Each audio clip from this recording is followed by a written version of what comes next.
Hey everyone, welcome to another episode of Women's Retirement Radio. I'm your host, Russ Thornton, and today I'm thrilled to be joined by Joe Casey. Joe comes to us from Retirement Wisdom. So welcome, Joe. Thanks, Russ. Great to be here. Yeah, well, I'm glad to have this conversation with you, and happy we can share it with our listeners. Why don't you begin by just telling us a little bit about who you are and the work that you do? Sure. So I'm a former, some would say reformed HR person. I worked at Merrill Lynch for 26 years and then became an executive coach in 2009. And about halfway through that chapter in my career, people started asking me, hey, can you help me figure out what to do because I want to retire early? I don't want to be here when I'm 55, don't want to be here when I'm 60. I started looking into it. So I built a second coaching practice. So I do both now, executive coaching and retirement coaching, to help people figure out what to do next after they graduate from the world of full-time work. It's a phrase I picked up from an author, Barbara O'Neill, wrote a book called Flipping a Switch. And I think it really captures most of my clients. They're looking to graduate to this new life, and it may include some work, but they're moving out of the corporate realm or their profession. Yeah, well, thanks for sharing that. I like the terminology around graduating from full-time work. And I was reviewing your website ahead of this conversation, Joe, and I saw that the subtitle to Retirement Wisdom is to retire smarter. So I'd love it if you could just take maybe a moment or two and share kind of your perspective on what it means to retire smarter based on your own experiences, as well as the coaching work that you've done with folks, both in an executive setting and then more specifically around retirement. Sure, I appreciate that. So for me, it's about balance in two ways. First, balancing your planning about this next phase of life with the financial planning you do on retirement, but also thinking about how you're going to invest your time. Because when you think about it, the financial assets and time assets are both precious resources. You can usually figure out some way to make more money, but we can't figure out how to make more time. So really helping people think through, how do you really want to invest it? Because there are some disappointing survey results that show that a lot of people default to screens. The amount of time that people spend in the retirement years watching TV and other screens is eye-popping. It's very high percentage of time. And I don't think that's what most people had in mind when they think about moving on from the world of full-time work. Second area of balance is, I think that the work that you do in financial planning is left brain oriented. It's logical, it's linear, it's scientific in a way. You've really got to really be solid in that way and use the left brain approach. The work I do in helping people plan for how they're going to invest their time is right brain. And I think you need both. The right brain part's much more creative, much more about looking at the future in a different way. And I think complementing one with the other really works well. One of my favorite quotes, I read a book last year by an author by the name of Brian David Johnson. He wrote a book called The Future You. He was Intel's first futurist. And the book's about taking the techniques he uses as a futurist, consulting with governments and corporations and the military, and applying them to life. He had a great quote about retirement. So the most important asset and the most underutilized in retirement planning is imagination. And that's what that right brain part gets into, is imagining what different futures could be like and what's going to be the best pathway for you going forward. And that's what I help people do. Interesting. Could you give us maybe a little bit more of a practical example, Joe, of how you help people think about balance and how they're going to spend their time in retirement? I think it's super important that you're helping people address this, and I agree that it does not get the time and attention that it certainly deserves in the financial planning industry and basically retirement planning at large. Could you give us maybe a little bit more specific idea of if someone's sitting down with you and says, hey, Joe, I'd love your help on, get some retirement coaching to think about, graduating from full-time work. Could you give us maybe a specific example or a practical example of how that conversation would actually go, or maybe give us a taste of maybe one or more of the exercises or tools that you maybe bring to the table? Sure, absolutely. So I'm trained as a coach in a lot of different approaches and disciplines, and I did that intentionally because I started to study the great coaches we used in my corporate career, and I was curious about what made the great ones great and the average ones average. And what I discovered was the ones who really were very effective had a range of tools, and they were able to apply them in the situation for each client. And one of the things I'm trained in that I use for retirement planning, not exclusively, but it's very helpful, is an approach called Designing Your Life. It was developed by two people at Stanford, Dave Evans and Bill Burnett. Bill Burnett runs the design school. Dave Evans teaches there, but he's also, and they both have had industry experience. They both were early Apple employees. Evans ran Electronic Arts. So he once said to me, if your teenagers are addicted to video games, blame him. But they basically took the principles of design thinking and applied it to life planning. And I'm one of the few people that are trained that are using it for retirement. That'll change over time. But what it does, to answer your question, is it ultimately helps us collaborate on designing 3 alternative visions of your future over the next 5 years. And why is that important? Because for everyone, it's very different. What's going to be a great next 5 years for you or me could be different. What's it going to be like for someone listening could be completely different. So what are your priorities, and how do you really make it happen? And the way to do that is really by doing some creative brainstorming. They have a technique called mind mapping, where you really do some idea generation around the things that are most important to you and what could be. But it's rooted in what really your values are and what matters most to you and where you are at this stage of life. There's a dashboard we start off with, taking a look at how full are your gauges in 4 areas of life: your relationships, your work. And so what does that have to do with it? I'm retiring, but most people want to keep work in the mix to some degree. I had a new client today who's 76, an expert in his field, and he wants to keep working in some new redesigned way, and that's not uncommon. So it looks at relationships, it looks at work, it looks at health, how you're feeling about health, and then finally it looks at how you feel about play, the fun aspect of life, which sometimes we really neglect when we're on that grindstone of making a living. And then we flip it forward and say, where do you want to be 5 years from now? Well, how will these gauges, think of a gas tank gauge, how will they look 5 years from now? And usually what happens is the low ones for people are play and to some degree health, meaning they want to get in better shape. They want to do the things for their health that they always wanted to do. Those are the two there. The play ones are very low. And that's something that now people have time to explore. But where do you begin? And we begin looking at things that they always wanted to do, but never had time on the leisure side. The people who want to play golf all the time don't need me. They don't come to me. They think what I do is humorous and amusing. But I think they discover golf and CNBC are good for some people, but not for most. And we start there with where people are. We then do this mind mapping type of thing based on values. And then we get into really designing what the future looks like over a 5-year period of time in all aspects of your life. And then we evaluate each of those 3 paths. How do you feel about it? How excited are you? What resources will it take, and how do you feel about that to pull it off?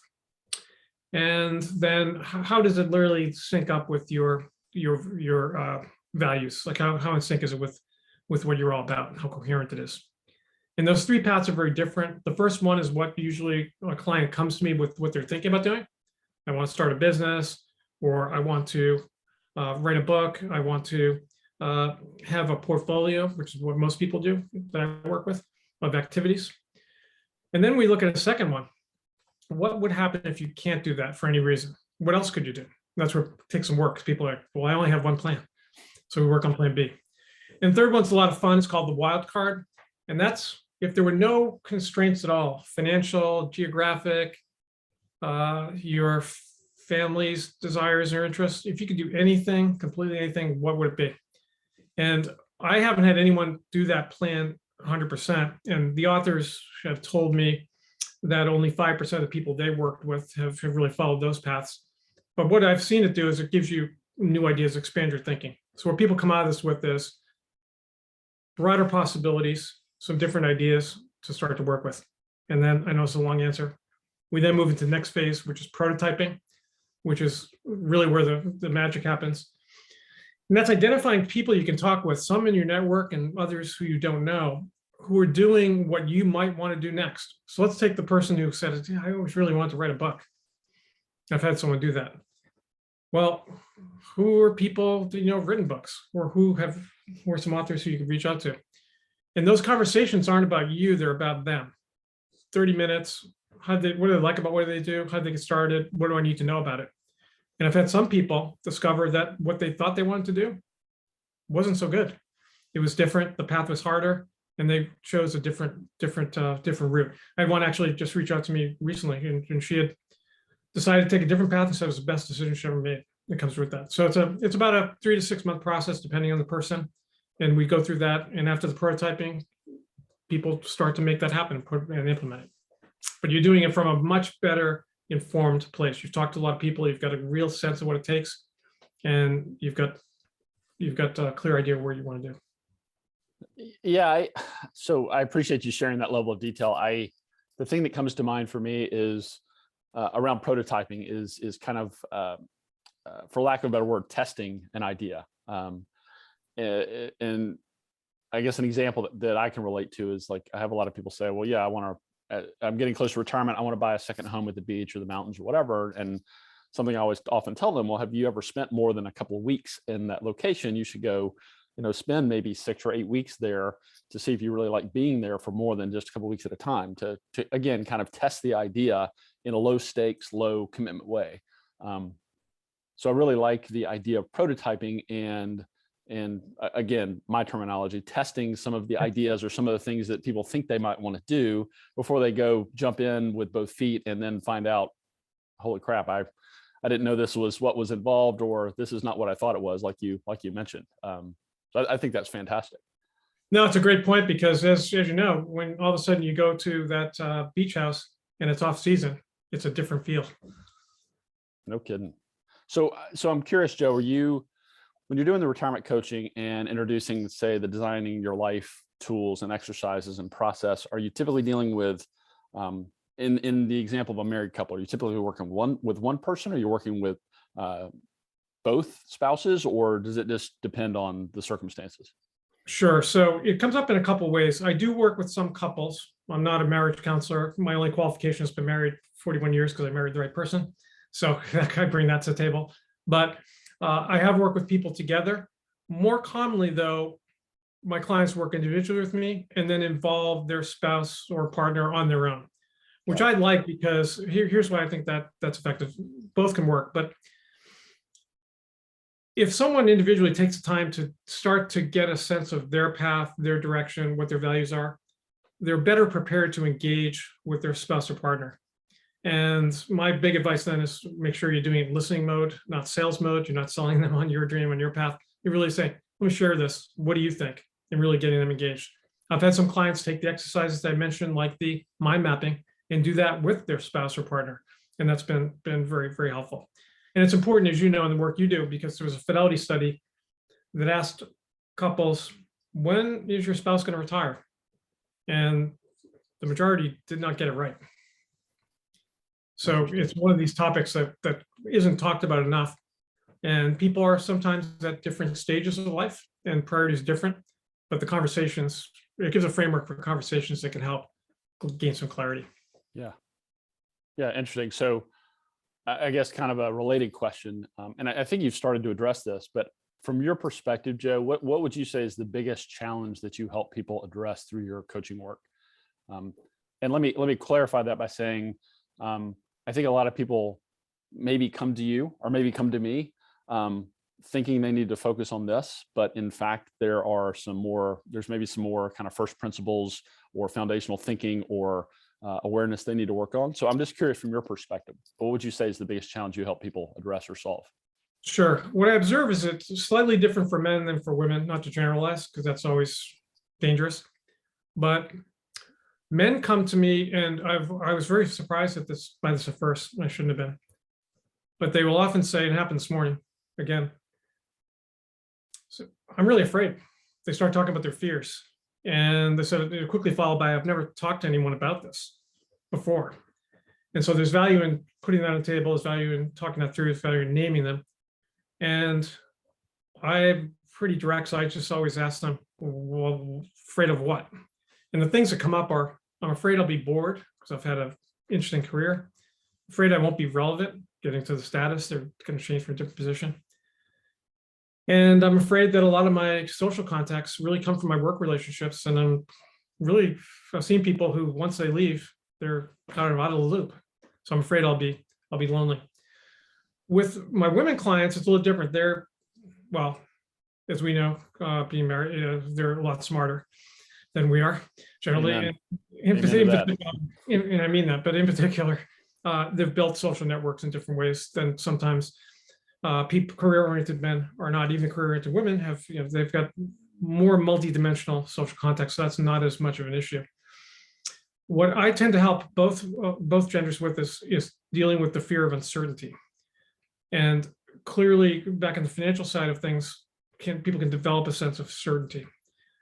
On this side, it's trying to take what is very gray and uncertain in contrast to what their life has been up until this point from a direction, and starting to add some certainty through doing experiments. Try this, test this, explore this, and they start to see, oh, I can see now a path. I can see maybe this, that's not right for me, but this might be. And so I think it starts to take initial ideas, test them, refine them, and make them real. Yeah. Well, again, back to testing ideas, which I think is a great way to challenge some of people's ideas or preconceived notions or assumptions. Yeah, I think that's fantastic. So I'm curious, Joe, how do your clients find you? I'm sure it's word of mouth and things like that, but maybe even more to the point, like who's a great client for you? Like who do you find yourself typically working with, and where do you find the opportunity to do the most meaningful work? Sure, that's a great question. So the biggest thing are people who are retiring, quote unquote, but they're not done yet, meaning they want to do something else with the rest of their life, but they don't exactly know what. They've got some idea. I think I might want to do this, might do that. I had one client who said, I need help narrowing it down because I have so many ideas. He was 75 and selling his business. He said, I've got big plans for the next 10 years, but I don't know which one's the right one to really double down on. So I think just people, and they don't have to do anything. My clients don't always do grand things. Some do, but they're looking to unlock the combination of what's going to be the right lifestyle for me now, where I've put so much into work, so much into family. Now I've got this time, this gift of time, this freedom, and I want to be able to make it work. Clients find me through primarily through our podcast, our website, and also through referrals. That's the biggest thing you might respect. And some financial advisors and CFPs who work with clients and will recommend this because they know the importance of it, but that's not their specialty in helping them. So it's really people who want to do some work. It's not work like full-time career work, but it's reflective work. They're open-minded. They're willing to work within a structured process, and they're willing to experiment and explore. But they're looking to find what's that right combination of things for me to do. How am I going to really use that time? Yeah, and I don't want to gloss over the fact that you mentioned your podcast, which I'm a big fan of, and you were kind enough to invite me to join you on an episode here not too long ago. So we'll be sure to include links to the podcast and the website and everything in the show notes for this episode. It was great. It was great to have you on, and that's why I was hesitating because I didn't want to be the guy who comes on and promotes his podcast. That wasn't my goal, but that's truly that's where people come in often. But some people really get what they need from the different guests like yourself who come on. And I've had some people say, look, it's like a free retirement school on the non-financial side. So it's trying to be resource people, but it's really people who want to say, look, I'm willing to spend some time every other week for 3 to 6 months investing in my own future. Yeah, that's really the ideal client. Professionally, they come from different places. I have a fair split between, I'd say it's probably 60% men, 40% women. I have people who come out of entrepreneurship. They're selling a business. I have people come out of the corporate world. That's my background. I have people who are professionals like doctors and lawyers. And there are some specific challenges I've noticed with them, in particular about the experimentation, because they're so good at what they do and they're often so specialized that one of the challenges they face is trying something new and not being good at something because they haven't had that experience, some might say, ever, but for quite some time. And they're just not used to not being good at something. When you try something new, you're not gonna be good for a while. So that's a particular challenge for them that we work on to get them to open some new doors and things, both professionally and in terms of leisure.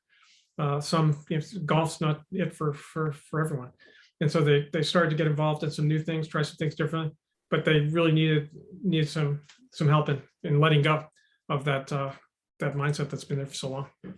Yeah, that's interesting about the doctors. I hadn't made that connection, but I can see how that might be a humbling experience for some of them that have spent so much time going through school and practicing their craft. Yes, and so I had to learn that because for me as a former HR person, as you know, in HR, and we unknowingly worked at the same company. As HR people, we're good at one thing, and that's saying no. So it's easier for me to try new things and not be good at them. But it was a real challenge for them. But it does open some new pathways once they get used to it. The other thing that I see with clients generally, and again, we've had people come from all professions, is this issue of whenever you make a change like this, there's gains like freedom, and there's losses like structure and status and the things we get from work beyond the paycheck. And so it helps to get people to name those, label those, and think about, well, which of those are important to you that you want to replace in a different way now? And those who want to work in some way, usually part-time consulting or volunteer type activities, we spend a lot of time thinking about what are your core skills and how can you repurpose them? Some want to do some things nonprofit, some want to do things in terms of small business, et cetera. And there's a lot of value to them in thinking, oh yeah, that's right, this particular ability can be leveraged here, there, and elsewhere. Because sometimes, the organization they work for didn't really have any use for their talent any longer because things change, or they decided it's time to move on. But it doesn't mean that as human capital, our expiration date's there. There's still a lot more we can do. Yeah. So I'm curious, either thinking about maybe someone you're working with now or someone that you've worked with in the past, say 3, 6, 12 months, is there a favorite client story that comes to mind where you've been able to, help someone kind of have one of those light bulb moments, or just really kind of, for lack of a better description, get out of their own way and really see a clear path forward as far as retirement planning goes? Sure. So I'll bring up one in particular. There's a number of them, but I'll bring up a woman that I work with who was heading down a particular path. So she had a senior executive position at a company and was retiring at 62. And she had worked every day of her life since she was 15. So she had done well financially, so that wasn't the issue. But she said, I really am uncomfortable with not having a paycheck, even though that's not my day-to-day concern. And before she came to me, she had committed to go to a prestigious university on a particular program, a year-long program across the country. And as we went through that prototyping process, one of the things that she ended up doing was interviewing 5 people who had been through the program. And what she discovered was it wasn't really what she thought it was for her in terms of what the outcome would be. So she decided to do a completely different path. And she created a portfolio of activities, which I mentioned most of my clients do. They end up having a little bit of this, a little bit of that. Some things take on more of a focus as you go into time, they get more serious and focus on, but they start off with 3 or 4 things that they're engaged in. And some like that for quite some time. And in her case, she was able to put together a combination of some work consulting opportunities to create a new business, some leisure activities, some things she was doing for good to help others, and some things she was doing for interest in terms of going back to school. She was been interested in art, so she took classes in that area. And it was a combination of things that was in direct contrast to what she was going to do, which is a year-long full immersion on something that turned out wasn't going to be there. So I think the principles of that story are have an idea, but then test it, experiment, find out more, and be looking at the idea. You don't have to have the answer day one, year one. You can run some experiments, try some things, and one might emerge. I often talk about that because there's a lot in the press and even on our website about purpose. What's my new purpose? And what I've discovered with that is that overwhelms people. It sounds pretty challenging. What's my new purpose? And I looked online, you can't get it at Amazon. It's one of the few things, but you can buy lots of books on it. which I've done. But I've found that most of my clients end up really living a multi-purpose retirement. And then over time, sometimes one will take hold and garner more of their attention. But we're usually more than one thing. We usually have more than one interest. So I think the idea of a multi-purpose retirement is one that I'd recommend people consider. Yeah, I love that idea. And again, we come back to this idea of experimenting and testing and prototyping and just the value in that. So I think that's, I think if our listeners take anything else away from our conversation, they'll hopefully really take that one to heart. So I think that's a great idea, and certainly applicable in retirement planning, whether on the financial or maybe the less financial on the right brain side of things. Yes, absolutely. You don't have to have the full answer. You've got to really stay flexible, and things emerge. We learn most as adults through what we do and through experience. So people tell me that once they get engaged in something, and the other principle I've learned is start small. Don't, as you had said, don't necessarily jump in too early where you don't really fully know. Start small, get engaged. But people tell me once you're out there and you get engaged in some things, they find it very energizing. Not everything works out to be exactly what they thought, but usually some things do.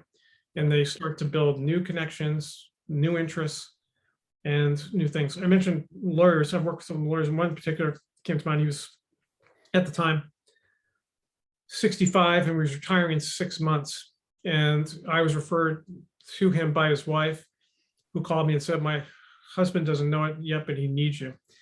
And she said she was not going to love this idea of working with a coach. And she was right. He was not.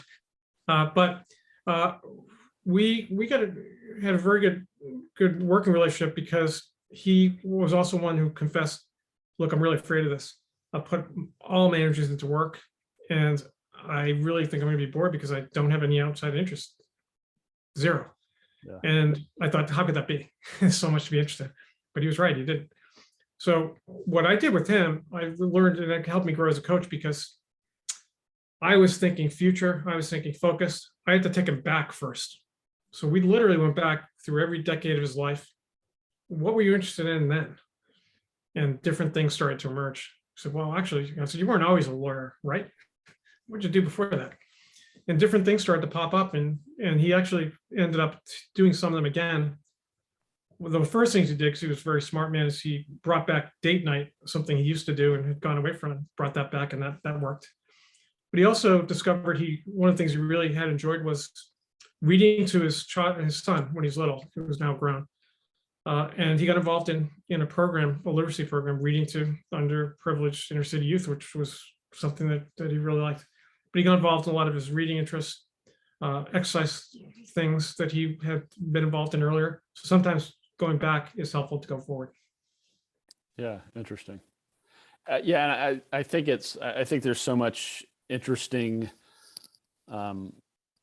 soil to till here, like around, I know you've talked about purpose, but the word that comes to mind for me is identity. Like so many people, especially men, I think, but so many people have so much identity tied up in their work that, as you mentioned, some of them admitted like fear around like giving that up, and what am I going to be worth, or who am I going to be? And I think that probably compounds the challenges around finding what is your purpose, or what are your purposes once you're no longer working full time. So super interesting. Yeah, great topic on identity in terms of who am I going to be now, and some of the things that we see ourselves, lenses that we see ourselves through. You discover sometimes no one really cared anyway, and people don't care about who you used to be. People care about who you're now. What are you doing? Right. And I found that people who talk in the present tense about what they're doing really have an easier time than those who talk about, well, I used to do this, or I used to be that, or I used to work here.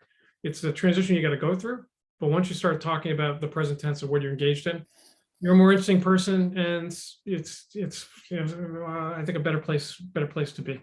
Well, I also, an idea that comes to mind is self-authoring, and having agency and being more deliberate, because at the end of the day, it's up to you, it's up to me how we choose to live our lives. And I think maybe stepping out of the full-time work, whether has some degree of structure, I think a lot of people just feel kind of unmoored or rudderless and aren't really sure how to navigate that. So I can absolutely see the value that you bring to that to that transition process. And that self-authoring term you use is a great one, because if you think about it, it comes down to that.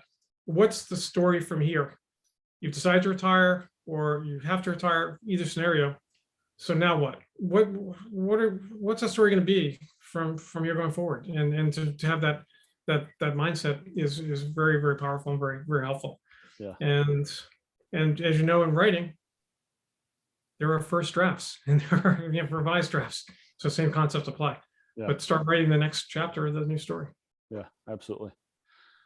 So, so this is Women's Retirement Radio. And so we like to bring everything we do back to the idea of women in retirement specifically. So I'm curious, Joe, from your perspective, what do you see as the biggest challenge or challenges facing women specifically as they're preparing for and transitioning into retirement? I think there's one that really is important on both sides of the retirement planning equation, and that's longevity. They're looking at a statistically, longer lifespan. So making sure that they've got the financial resources so they won't outlive the money is key. And also that they've got health practices, fitness practices, engagement intellectually and socially in things that are going to help them over the longer haul. Not that we men won't live longer than perhaps we had anticipated, or previous generations, we will. But I think with women, that seems to be underscored and more top of mind. So really making sure that they're focusing on that. The second thing that I see is shifting gears for many. And again, this is where I hesitate. I don't want to overgeneralize, but I do see it in my clients who are women. Shifting the mindset from I had to sacrifice and put the needs of others first and take care of people from a family standpoint, to now shifting to it's my time. And really looking at what do I want to do with these next years, and what are the things most important to me. Not abandoning any of those other things, which are taking shape, but I think for many women, it's really the mindset shift of, okay, really taking full ownership, and use the term agency around, I can make this whatever I want. What is it really that I want to do? And exploring new ideas there. Yeah, both great and important points. So thanks for sharing that. As we start to wrap up, Joe, I always ask my guests, I'm imagining you're a busy guy with your work and your family and things like that. But if you've got an hour or two to yourself, how do you most enjoy spending your free time? So it's a combination of things for me. I sometimes do them simultaneously. That's all I'll answer it that way. So I'm a former runner. I got injured in 2016. My goal in life growing up in Boston was to qualify for the Boston Marathon. I did in 2014, but I got injured. And I got injured in the marathon with a half mile to go. Oh, no. So after 12 races to qualify, finally got there. Having said that, though, I've been able to keep running because I have a running machine called the Zero Runner.